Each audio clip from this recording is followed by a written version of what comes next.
वामिका जी, अ, हमने आपको different different अंदाज में अभी तक हम आपको देख रहे हैं। वो ग्रहण वाला तो मेरे ऐसे नज़र में ही है, जो लुक आपका है वो मुझे बहुत ही अच्छी लगी। लेकिन हम यहाँ पर मुझे भी। जुबली के मौके पर हैं हम लोग, तो आप बताइए कि कैसा रहा एक्सपीरियंस विद जुबली के। बहुत सारी स्टार कास्ट है, बहुत ही ट्रेलर भी लॉन्च, बहुत ही वार्म वेलकम किया गया, बहुत सारे बड़े लेवल पे किया गया एंड बहुत ही अच्छा रिस्पांस मिल रहा है जुबली को लेकर। तो आप बताइए कि कैसे देखती हैं आप, जब भी आपकी कोई फिल्म आती है, सीरीज आती है, ऐसे बहुत ही चर्चा में रहती है, तो कैसे देखती हैं? प्रति ये जानना चाहेंगे वामिका जी। खुश हूँ।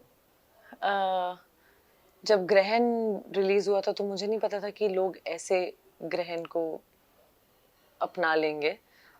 और मनु का कैरेक्टर मेरे दिल के बहुत करीब है। उसको प्ले भी इसीलिए, वो आपको आई थिंक स्क्रीन पे दिख ही गया होगा, जिस क्योंकि मुझे इतना प्यार था उस कैरेक्टर से। तो वो इस मैं तो बहुत खुश थी कि लोगों को इतनी पसंद आ गई मनु। आई थिंक मुझे उसमें डाउट भी नहीं था, बिकॉज मनु मुझे इतनी पसंद आ गई थी। वो है मनु ऐसी, सबको पसंद आ जाएगी। Nilofar on the other hand थोड़ी है कि सबको पसंद नहीं आएगी। कई लोगों को पसंद आएगी, कई लोगों को ना पसंद आएगी, लेकिन आप नीलोफर को इग्नोर नहीं कर सकते हो। नीलोफर वैसा सा किरदार है। देखो, मैंने तो कभी सोचा भी नहीं था कि मैं कभी इस लायक भी बनूंगी, या कोई मुझे इस लायक समझेगा कि मैं ऐसे कैरेक्टर्स, अलग अलग कैरेक्टर्स प्ले कर सकती हूँ। जिसने ग्रहण देखा हो, मुझे ऐसा लगा था कि कई बार क्या होता है, आप कुछ एक कैरेक्टर प्ले करो तो लोग फिर आपको सिर्फ वैसे देखने लग जाते हैं। वैसे मैं माइंड भी नहीं करूंगी अगर मुझे सब मनु की तरह हमेशा देखते रहे। वो है ही ऐसी।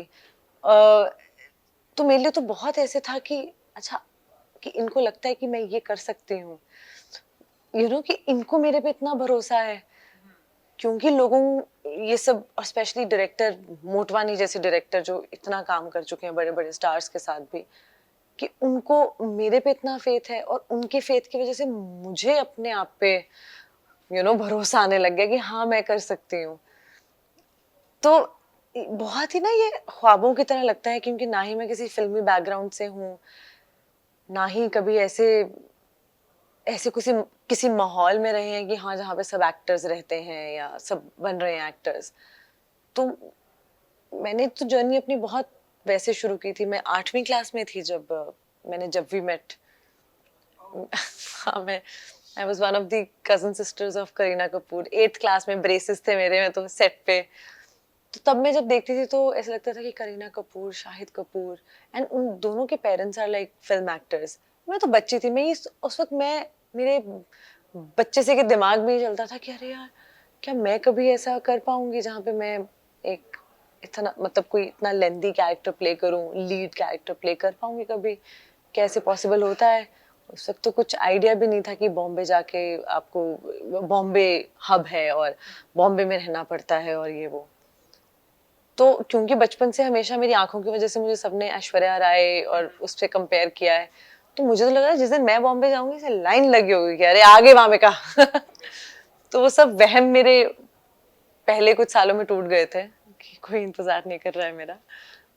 और धीरे धीरे वो सेल्फ कॉन्फिडेंस फिर से बिल्ड किया, मेहनत की, खुद पे काम किया, क्योंकि और कुछ था नहीं करने के लिए। खुद को ही इम्प्रूव करना ही एक काम था जो रह गया था। फिर सब भगवान भरोसे जो होगा। मुझे अभी भी ऐसा लगता है कि इस वक्त इस बॉम्बे शहर में या इस देश में ऐसी बहुत सारी लड़कियां हैं, आर्टिस्ट्स हैं, जो मुझसे ज्यादा खूबसूरत, मुझसे ज्यादा टैलेंटेड, ज्यादा हार्ड वर्किंग होंगी, और शायद नीलोफर को ज्यादा अच्छा प्ले कर पाती। लेकिन मुझे लगता है कि ये मेरी डेस्टिनी है, मेरा लक भी है। पता नहीं क्या कर्म किए होंगे मैंने या मेरे माँ बाप ने कि मुझे ये सब अपॉर्चुनिटीज मिल रही हैं, और मुझे ऐसा परिवार मिला है जो, मतलब अगर मेरे पेरेंट्स, मेरी फैमिली ऐसी नहीं होती तो शायद मैं जो भी जैसे भी हूँ, I think it's because of my father, my family, उनका सपोर्ट, जिन्होंने कभी मुझे फील ही नहीं करवाया कि वो मुझे सपोर्ट कर रहे हैं। मुझे हमेशा लगता था कि है ना, हमेशा है। तो ये एक अलग सी फीलिंग है। जब अभी स्क्रीनिंग पे भी डैड थे, तो मैं डैड को ना ऐसे बीच में जब वो सब हो गया वहाँ पे, अनुराग कश्यप, इम्तियाज अली, विक्रम सर हैं और बहुत सारे डायरेक्टर्स हैं, एक्टर्स हैं, और वो सब देख कर निकले और सब तारीफ कर रहे हैं, मुझे मिल रहे हैं, तो बीच में से एक वक्त निकाल के मैं अपने डैड के पास गई, मैंने देखा, मैंने कहा अकी हो रहा है क्यों हो रहा है डैडी? एंड डैड मेरी तरफ देख रहे हैं और वो स्माइल कर रहे हैं, उनकी आंखों में थोड़े से आंसू हैं, and I hugged him, I was like चलो करो, एंजॉय करो वापस। एंजॉय करें। सो ऐसा सा फील किया है मैंने जो भी अभी मेरे साथ हो रहा है। बिल्कुल। जी। सो जो आपके लिए वामिका के लिए जो सपना था वो सब रियल हो रहा है, जैसा कि आपने भी बताया कि स्क्रीनिंग के मौके पर आपको बिलीव नहीं था, योर डैड सब लोग थे, तो जो वामिका के लिए जो सपना था वो अब सब कुछ रियल हो रहा है, तो कितना एंजॉय करती हैं आप ये सारी चीजें? मैं आपको बताऊं, कुछ साल पहले तक ना ये एक्चुअली मेरे सपने थे कि मुझे एक्ट्रेस बनना है और मुझे बड़ा काम करना है, मुझे पैसे भी कमाना है, मुझे बड़ी एक्टर बनना है। 2019 में ना कुछ मेरा भरोसा खुद से और इस प्रोफेशन से उठ सा गया था, मुझे लगा था कि शायद मैं नहीं, शायद एक तो मुझे मजा आना बंद हो गया था एक्टिंग से। मैं जो जो काम कर रही थी, मुझे लगता है उसमें अच्छी एक्टर भी नहीं थी इतनी, इसलिए मुझे मजा नहीं आता। अब जब मैं सोचती हूँ एक्टिंग के बारे में, तो मुझे लगता है मैं कोई भी कैरेक्टर प्ले करूँ, कुछ भी करूँ, क्या हो रहा है आसपास, दूसरे कैरेक्टर्स कैसे हैं, वो अलग कैरेक्टर्स कैसे हैं वो अलग बात है, मैं तो हमेशा एंजॉय करूंगी अपने क्राफ्ट को, क्योंकि जब मैं अपना कैरेक्टर प्ले कर रही हूँ वो तो मैं ही कर रही हूँ ना, उसको कितना मैं एक्सप्लोर कर सकती हूँ तो मेरे पे है। मुझे पहले इतनी समझ नहीं थी, ना ही मैंने कहीं से एक्टिंग सीखी है, तो मुझे ना मजा आना बंद हो गया था। तब मैं सब रीजनल फिल्म्स कर रही थी, लेकिन मुझे मजा नहीं आ रहा था और मुझे ऐसा लग रहा था कि शायद मुझे ये नहीं करना चाहिए, ये काम मेरे लिए नहीं है, क्योंकि मेरे डैड हमेशा मुझे बोलते हैं कि काम वही करना जिसमें खुशी मिले तुम्हें। तो मुझे जब खुशी मिलनी बंद हो गई तो मुझे लगा शायद नहीं हो पाएगा। कितनी लड़कियां बॉम्बे आती हैं और नहीं कुछ होता है, शायद मैं भी उनमें से एक ही होंगी जिसको शायद वो काम नहीं करने को मिलेगा जो वो करना चाहती है, शायद वो सपने नहीं पूरे होंगे। तो सपनों का क्या है, सबके थोड़ा ना सपने पूरे होते हैं। तो मैंने ना ये सब छोड़ दिया था, मैंने सोचा था कि बस एक दो फिल्में मेरी पंजाबी आ रही थी, मैंने कहा बस ये फिल्म्स करूंगी और जहां जहां जैसे जैसे काम जो अच्छा लगेगा वो करती रहूंगी और पैसे कमाऊंगी और दुनिया घूमूंगी, दुनिया देखूंगी कि ये देश कैसा है, वो देश कैसा है, ये अब इसको पैशन बना लेती हूँ कि दुनिया घूमनी है पूरी उम्र। उस साल ना विशाल सर के एक शो है मिडनाइट चिल्ड्रन जो नेटफ्लिक्स के लिए बन रहा था, उसके लिए ऑडिशंस हो रहे थे, और जब मेरा ऑडिशन की बारी आई तो मैं बहुत यार रिजेक्ट ही होना है, अब तक पिछले 7-6 साल में रिजेक्ट ही हुई हूँ, इसमें भी रिजेक्ट ही होंगी। तो जब मैंने ऑडिशन किया तो ऑडिशन सीन्स बड़े खूबसूरत थे और मुझे वैसे सीन्स करने को मिलता नहीं था।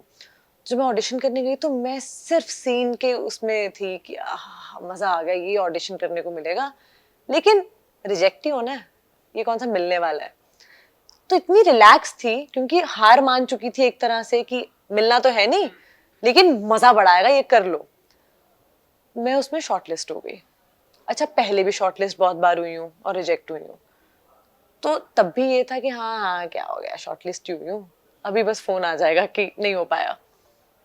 दंगल के लिए भी मैं शॉर्टलिस्ट हुई थी, तब भी मुझे लगा था कि हाँ ये हो जाएगा, लेकिन नहीं हो पाया। तो ऐसे बहुत सारे इंस्टेंसेस हुए हैं, और भी कुछ फिल्में हैं जिसके लिए शॉर्टलिस्ट हुई लेकिन नहीं हुई, तो मुझे लगा था कि इसमें भी ऐसे होने वाला है। तो मुझे तब ना 3 दिन के लिए वर्कशॉप के लिए भेजा गया, जो कि अतुल मोंगिया कर रहे थे, जो कि बॉम्बे के बहुत जाने माने एक्टिंग कोच हैं और काफी महंगे भी। तो मुझे था कि अच्छा ये तो फ्री में करने को मिल रहा है 3 दिन का वर्कशॉप विशाल सर की टीम की तरफ से, फिर रिजेक्ट तो होना ही है, लेकिन ये 3 दिन की वर्कशॉप मजा आ जाएगा। मैं जब गई तो मैं पूरे सरेंडर होकर गई थी कि बस जो सीखने को मिल जाएगा, देखते हैं क्या ये बड़े पैसे लेते हैं अपनी वर्कशॉप्स के लिए, क्या करवाते हैं देखते हैं। मैं सिर्फ सीखने गई थी वहां पे। उन 3 दिनों में मेरे पता नहीं कौन से उन्होंने मन और दिमाग के द्वार खोल दिए कि मुझे एक्टिंग से फिर से प्यार हो गया। मुझे ये समझ में आया कि ये तो समुंदर है, ये तो हर कैरेक्टर एक समुंदर होता है कि आप जिसमें डुबकी लगा के ढूंढ सको, आपको तो कभी मिलना बंद ही नहीं हो सकता है। उसने मेरा पूरा चेंज कर दिया एक्टिंग को लेके पर्सपेक्टिव कि अरे ये क्या है। और अतुल सर की वर्कशॉप्स की खास बात क्या है कि वो सिर्फ एक्टिंग पे काम नहीं करते हैं, उनकी वर्कशॉप का नाम ही ये है acting workshop working with self, खुद पे काम करना। उस वर्कशॉप में जो बातें होती थी ना वो ज्यादातर खुद को लेके होती थी। मेरा पर्सपेक्टिव दुनिया को लेके, जिंदगी को लेके बदल गया उसके बाद। अब मेरे सपने बदल गए उसके बाद। मेरे सपने अब करियर को लेके या मैं ये करना चाहती हूँ, ये बनना चाहती हूँ, वो खत्म हो गए थे। मुझे अब ये ज्यादा हो गया था कि मैं शांत रहना चाहती हूँ जिंदगी में। जो है बहुत ज्यादा है इस और हम कभी भी मर सकते हैं। मेरे दिमाग में ये, और विच इज द ट्रूथ है ना, वो तो है ही, वो तो है। मतलब लोग सड़क पे आते जाते नारियल गिर गया सिर पे, किसको थोड़ा ना पता था कि कुछ ऐसा हो जाएगा। कोई सड़क पे चल रहा है, कोई बहुत स्पीड से आके पीछे से आपको मार के चला गया। इतनी अनप्रिडिक्टेबल लाइफ है। तो जब मैं डेथ के बारे में सोचती हूँ ना, मुझे जिंदगी से और भी ऐसा होता है कि फिर तो कुछ भी परमानेंट नहीं है ना, फिर तो क्या सपने, ये करना है वो करना है, फिर तो कुछ भी नहीं हो सकता है। तो मुझे ना ये हो गया था कि आज आज क्या हो रहा है, इतना ही है बस, जिंदगी इतनी है आज। तो फिर ना, जैसे मुझे जब लोग ये सवाल पूछते हैं ना कि आप आज से 5 साल बाद अपने आप को कहाँ देखती हैं, लाइक जिंदा हूं तो देखेंगे उस वक्त क्या हो रहा होगा, लेकिन मुझे कहीं नहीं देखना है। आज क्या हो रहा है उसके हिसाब से देखना है कि आज किस में मजा आ रहा है वो। अदरवाइज बहुत ही ज्यादा आप सक्सेसफुल भी हो जाओ, जो भी जैसे भी है, उसके बाद तो पुफ खत्म ना। तो कई तो इतने लोग हैं जो इतने सक्सेसफुल और टॉप पे पहुंचकर भी बट आर इनटू डिप्रेशन, सुबह उठ के रो रहे हैं, मन नहीं लग रहा है कहीं। तो बेसिकली सक्सेस से आपको खुशी नहीं मिलेगी, और सक्सेस और ये सब वो आपके, वो आपको, उसको आपको फॉलो करना चाहिए, आपको नहीं उसके पीछे भागना चाहिए। तो मेरा ना ये हो गया था कि मुझे तो, और आप मानोगे नहीं, जब मैंने ये सब, मेरा इंटरेस्ट ही खत्म हो गया। ये नहीं कि काम को लेके, एक्टिंग को लेके मैं, अरे यार कितना मजा आएगा कितना मजा आएगा, लेकिन उससे क्या फल मिलेगा, आगे की क्या उम्मीद है, वो मैंने लगानी बंद कर दी थी। और उसके बाद विक्रम सर के साथ काम करने को मौका मिल गया, विशाल सर के साथ, ये एक अलग ही मेरी जिंदगी। और मैंने, अच्छा जब मुझे नहीं चाहिए था तो अब सब आ रहा है और मैं उतना एंजॉय कर रही हूँ। जब जुबली के लिए मैं शूट कर रही थी, ग्रहण के लिए मैं शूट कर रही थी, जब मैं शूट कर रही थी ना, मुझे इतना मजा आ रहा था, मैं तुम्हें बता नहीं सकती हूँ। कि मुझे था ये जब रिलीज भी ना हो मुझे कोई फर्क नहीं पड़ता है, मजा बहुत आ गया ये करके, जुबली के लिए भी ऐसे, जब मुजरा वाला गाना कर रही हूँ या बाबूजी, इतना मजा आया वो सब करके। क्योंकि मैं देवदास की बहुत बड़ी फैन हूँ, देवदास फिल्म की, और मुझे मुजरा करने को मिल गया। मुझे, मेरे लिए वो मार डाला था माधुरी दीक्षित का कि मेरा वाला गाना मेरे लिए वो था। तो मैंने कहा, मतलब ये सब ये बात करते हैं, अरे जब रिलीज होगा ना देखना लोग, और सब लोग कैसे, और मैं सोच रही हूँ मेरा तो हो गया मैंने तो कर लिया, मतलब मेरा तो वो सब पूरी हो गई है ख्वाहिशें। अब रिलीज हो, कब हो, कैसा, लोगों को पसंद आए ना पसंद आए, मैंने कहा वो लोगों की प्रॉब्लम है, मुझे तो बड़ा मजा आ गया। आई थिंक क्योंकि हम सबको इतना मजा आया करने में, वो मजा शायद ऑडियंस तक पहुंच गया। या बहुत बोली ना मैं अभी, आपको वो, काफी मैं आपको लंबा। बता दूं कि आप एक्टिंग के अलावा बातें भी बहुत अच्छी करती हैं। ऐसे मन करता है कि बस दिन भर हम सुनते रहे, क्या बात कर रहे हो आप बोलते रहे। कल परसों कोई इंटरव्यू में तो मैं कोई जवाब दे रही थी, विक्रम से कह रहे जो सवाल पूछा उसका जवाब दे, उसका जवाब। मैंने कहा हाँ पर बाकी भी तो रिलेटेड ही है ना तो जुबली की जी मैं अगर बात करूं, तो आपका जो किरदार है, पार्टीशन के बाद आप इंडिया आती है, जिस तरह से आप लाइमलाइट एरिया में आती है, ये बहुत सारी लड़कियों के साथ में होता है। जी। तो कैसे देखती हैं आप जो लड़की कुछ और बनना चाहती है, कहीं और उसकी मंजिलें कहीं और पहुंच जाती है, तो ऐसे लोगों को कुछ कहना चाहेंगे आप, वामिका जी, ऐसे लोग कुछ कहना? कैसे लोगों को, मतलब कि जैसे जैसे हमें बनना कुछ और है, हम पहुंच कहीं और जाते हैं, वो बन कुछ और जाते हैं, जी। जिस तरह से आपका किरदार है, हम्म। ऑडिशन के बाद आप इंडिया में आती हैं। जी जी जी। मैंने निलोफर से एक बात जो सीखी है कि हालात जैसे भी हों बदलते रहते हैं, लेकिन वो ना कभी भी हालात के सामने ना ऐसे हार नहीं जाती है। वो हमेशा, अब इसके बाद हम ज्यादातर ना एक्सपेक्टेशंस में, उम्मीदों में ना खो जाते हैं अपनी जिंदगियों में, इसीलिए निराश हो जाते हैं। ओशो एक बात कहते हैं कि निराशा तभी होती है जब आशा होती है। अगर आप आशा ही ना रखो तो निराशा कभी होगी ही नहीं। तो नीलोफर से मुझे ये ऐसे लगता है कि उसको ना, वो जैसे जैसे जिंदगी उसको जहां जहां लेती जाती है, वो अपना फन और अपनी खुशी या अपनी जो अच्छी चीजें जिस उस हालात में है ना, वो ढूंढ लेती है उसमें, और वो खुश रहती है। मुझे ये बात इतनी अच्छी लगती है नीलोफर की, क्योंकि जैसी सी वो लड़की है, बहुतों को पसंद नहीं आएगी। और हम जनरली लाइफ में ना, इस बात से हमारी खुशी बड़ी डिपेंड करती है कि लोग आपको कितना पसंद नापसंद कर रहे हैं। नीलोफर की जिंदगी में ये बात ही नहीं है। वो ये मान के बैठी है कोई उसको पसंद नहीं करता है, तो इसीलिए उसकी आशाएं खत्म खत्म है बाकी सबसे, कि बाकी लोग उसको कितना पसंद नापसंद करते हैं। तो मुझे ये बात बहुत अच्छी लगती है। तो मुझे ऐसा लगता है कि हालात आपको जैसे लेते जाएं, जिंदगी वैसे भी बहुत अनप्रिडिक्टेबल है। ऐसा आज तक मेरे साथ तो हुआ नहीं कि जैसा मैंने सोचा वैसा हो गया। मुझे नहीं लगता किसी की लाइफ में भी ऐसा होता है कि जैसा आपने सोचा वैसा ही हो गया, है ना? तो फिर क्यों सोचना ही क्यों है कि ऐसा ही होना चाहिए? तो जो जिन लोगों के साथ ऐसा हो, जैसे मुझे लगता है मैं अगर सरवाइव कर पाई हूँ, वो मेरी फैमिली, मेरे फादर की वजह से, जिन्होंने कभी मुझे ऐसा महसूस ही नहीं होने दिया कि मैं अकेली हूँ। तो जितनी लड़कियां इधर आती हैं काम करने या कुछ बनने, या इधर भी कुछ भी काम करने, मुझे लगता है इट्स अबाउट फैमिली। तो उनसे ज्यादा मैं फैमिलीज को बोलना चाहूंगी, और उनको भी, जितने रिश्ते आपके सुखद हो ना, जितना आप एक दूसरे को समझ सको, पेरेंट्स बच्चों को, बच्चे पेरेंट्स को, वो एक्सपेक्टेशंस हटाकर जब आप सिर्फ एक दूसरे की मन की शांति और खुशी के बारे में सोचें, मुझे लगता है सब सही हो जाता है। सब सब आपको फिर आप सब राजी रहते हो हर एक चीज में, हर हालात में। जी, मैंने आंसर किया आपका हाँ क्वेश्चन? हाँ कर दिया। सो 5 एपिसोड आ गए, हम लोग बहुत ही अप्रिसिएशन कर रहे हैं। इसके बाद भी मैंने सुना है कि विशाल जी के साथ में आपका कुछ अपकमिंग प्रोजेक्ट है, जी, उसके बारे में मुझे बताइए कि किस अंदाज में वहाँ हमें देखने को मिलेंगी वामिका जी। तो मैंने ऑलरेडी 2 प्रोजेक्ट्स तो किए हैं उनके साथ। फुर्सत, जो ईशान खट्टर और मेरी, वो एक एप्पल की जो फिल्म थी। फिर मॉडर्न लव का एक एपिसोड किया। लेकिन अब जो आ रहा है वो है खुफिया, तब्बू जी के साथ, अली फजल के साथ, विशाल सर ने डायरेक्ट किया है। उसमें बहुत खूबसूरत मेरा कैरेक्टर है। मैं ज़्यादा बात नहीं बता नहीं पाऊंगी क्या, लेकिन बहुत अच्छा लगेगा आपको। कंप्लीटली नीलोफर, मनून सबसे अलग, ऑब्वियसली सब कैरेक्टर्स अलग ही होते हैं। वो बहुत ऐसे निचोड़ के रख दिया उस कैरेक्टर ने मुझे, जब मैं वो प्ले कर रही थी, या वो कैरेक्टर जिन जिन चीज़ों से गुजर रहा था, उसने मुझे अंदर से ऐसे ना निचोड़ा।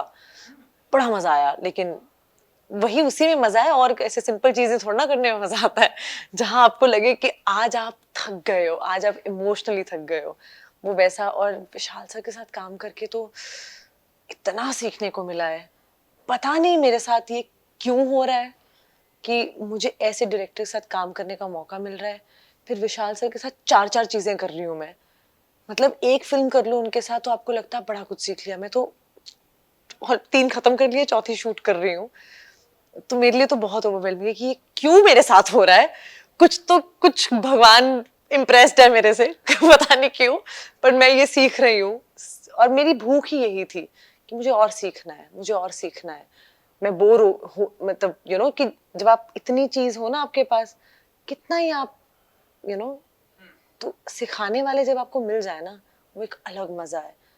हमेशा वो, मुझे विशाल सर ने बोला था ये बात कि जब आप सीखो तो शागिर्द की तरह, लेकिन जब आप परफॉर्म करो तो उस्ताद की तरह। तो ये ऐसी बातें कौन ऐसे बोलता है? ये तो विशाल सर हैं, जिनका एक्सपीरियंस इतना है कि वो ऐसी एक बात बोल देते जो आपका पूरा चेंज कर देते हैं कि यार क्या बात कह दी है इन्होंने। तो खुफिया आने वाली है, एंड मैं तब्बू जी के साथ, I am such a big fan. उनके साथ काम करने का मौका मिल गया है, और क्या मौका मिला है उनके साथ काम करने का। अब जब खुफिया कुछ आएगा आप देखेंगे, आप समझ जाएंगे कि मेरी एक्साइटमेंट इतनी क्यों है। और अब मैं उनके साथ Charlie Chopra and the mystery of Solang valley कर रही हूँ, जो कि एगाथा एगाथा क्रिस्टी की एक बुक है, द स्टैफर्ड मिस्ट्री। उस पे मतलब उन्होंने अडेप्ट किया है। ये भी विशाल जी जी जी जी। So this is a Sony LIV series and बहुत चार्ली चोपड़ा ने तो मतलब क्या, अभी मैं वही शूट कर रही हूँ, बहुत मजा आ रहा है, उफ बहुत मजा आ रहा है ये करके, बिल्कुल अलग कैरेक्टर है, इतना बहुत अमेजिंग है, मतलब शूट करके इतना मजा आ रहा है, मैं तो वेट कर रही हूँ कि जब ये एक बार बन जाए तो मैं देख लूँ एक बार कि ये कैसे कैसे क्या क्या, बिकॉज सीरीज है ना, इतनी लंबी सीरीज है and I am mostly in most of the scenes, तो ये पहली बार इतना लेंदी कैरेक्टर करने को मिला है, तो इस कैरेक्टर को समझने को ऐसे निचोड़ दिया मैंने, इस कैरेक्टर को इतना मैं समझ चुकी हूँ चार्ली चोपड़ा को कि मतलब या अच्छा लगा। सुपर। एंड आखिरी सवाल मेरी तरफ से ये, क्योंकि मैंने आपसे बात किया जिस तरह से आपने बताया कि देवदास ये जो फिल्म है एंड जिस तरह से डिफरेंट डिफरेंट किरदार आप कर रही हैं, तो मुझे ऐसा लगता है कि बहुत सारा किरदार करने की भूख है आपके अंदर, वामिका जी के अंदर। कोई ऐसा किरदार है जिसका बहुत ही बेसब्री से इंतजार है, ऐसा कुछ? आई नो आपने बताया कि मैं ऐसे कुछ रखती नहीं हूँ, जो मिल जाए उसमें ही इंजॉय करती हूँ। आपने बताया कि चार्ली के किरदार में आप बहुत इंजॉय कर रही हैं विशाल जी के साथ।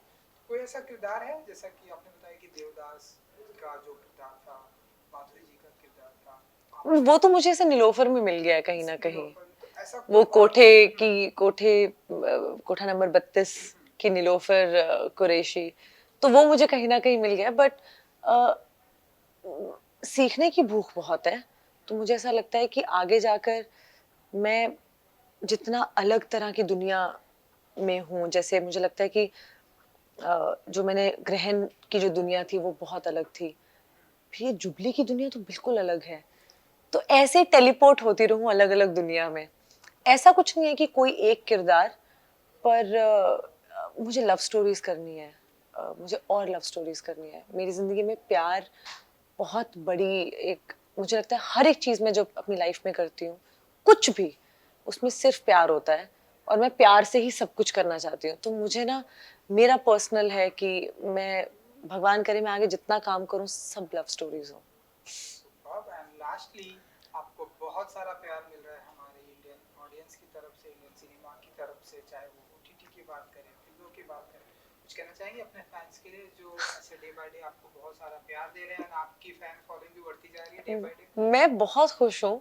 क्या होता है ना, जब आप किसी किरदार को समझने की कोशिश करते हैं, चाहे वो मनु हो, तो जब मैंने मनु को समझा तो मुझे मनु से प्यार हो गया, तो जब लोगों को मनु से प्यार हो रहा है ना, तो मुझे पता है कि उनको मनु से क्यों प्यार हो रहा है, वो क्यों इतनी प्यारी है। मुझे बहुत हो गया। इवन जब निलोफर का हुआ, तो निलोफर कैरेक्टर ऐसी है कि आप इजीली इस लड़की से नफरत कर सकते हो, पर मुझे उस लड़की में ना, वो आप अगले 5 एपिसोड्स में भी देखोगे, वो जो इनोसेंस, हर, जैसे कई लोग होते हैं जो अपनी इनोसेंस खो देते हैं, निलोफर में ना एक बात जो मुझे लगी, उसने अपनी इनोसेंस नहीं खोई है, वो इनोसेंस कहीं भी अभी ना अंदर है।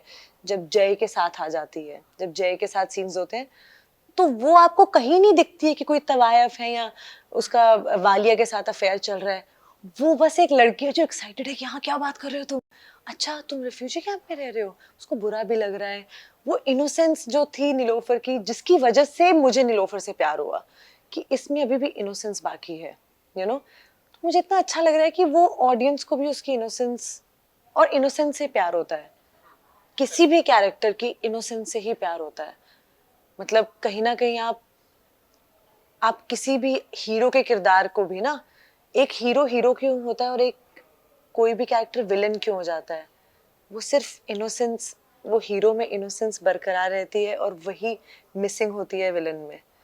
तो वो आपके हीरो में सब कुछ हो जाएगा, लेकिन आपको वो कुछ सीन्स है किसी में ना उसकी इनोसेंस दिख जाएगी, और इसी वजह से आपको उससे प्यार हो जाता है। तो निलोफर जो हीरो है ना, उसमें मुझे लगता है वो इनोसेंस है, इसीलिए वो विलन नहीं लगती है, वो तब भी आपको हीरो ही लगती है, तो या so so thank you so much Nilofar का हीरो देखने के लिए, निलोफर में हीरो देखने के लिए, और उसकी इनोसेंस से प्यार करने के लिए। मुझे तो प्यार ही है, मुझे बहुत अच्छा लग रहा है कि आपको भी प्यार हो रहा है। बिल्कुल बिल्कुल। आई थिंक पूरे इंडिया के लोगों से आपको प्यार होगा आपके फिल्मों के सीरीज से। Thank thank you you, so much Vamika thank जी, you, thank you thank you so so much much. And good luck. Thank you. Thank you so much.